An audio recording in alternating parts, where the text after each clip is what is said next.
I definitely think there are warning signs that indicate that something is going wrong in a relationship.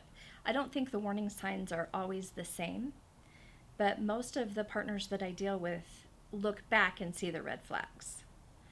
One of them is feeling an emotional distance with that person.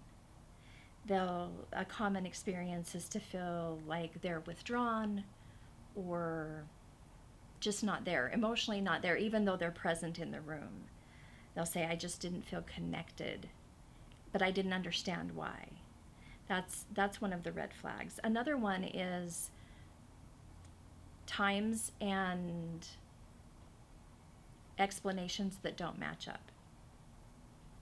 When they say, I'm staying late at work, and then you find out they were somewhere else, or their boss calls to look for them, or you get unexplained calls from women or men, depending on who the addict is, right?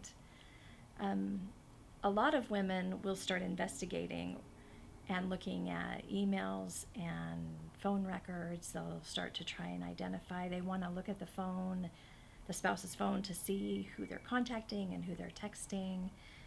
And that's part of the trauma response, because they don't know what's real anymore. They don't feel safe in their own relationship. So I'd say if people start feeling like, I need to investigate, I don't know what he or she is doing, I don't know who they're talking to, that's a huge red flag.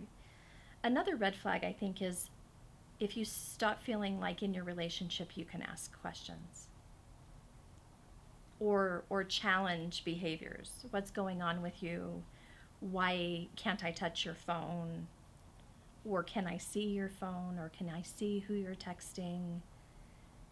If you're starting to be shut out from that, that's a red flag. Another red flag that women look back on is that their husband, and I speak mostly about women because my practice is women,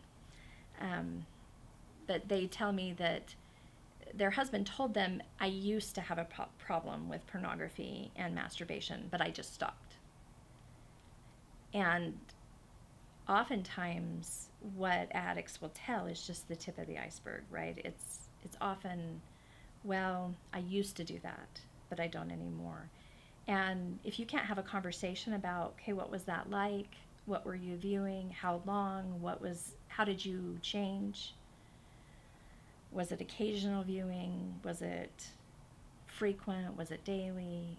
And if you can't have a conversation about that, then that's a red flag. Because if this becomes an addiction, they might be able to have periods where they don't act out, but no sustained sobriety.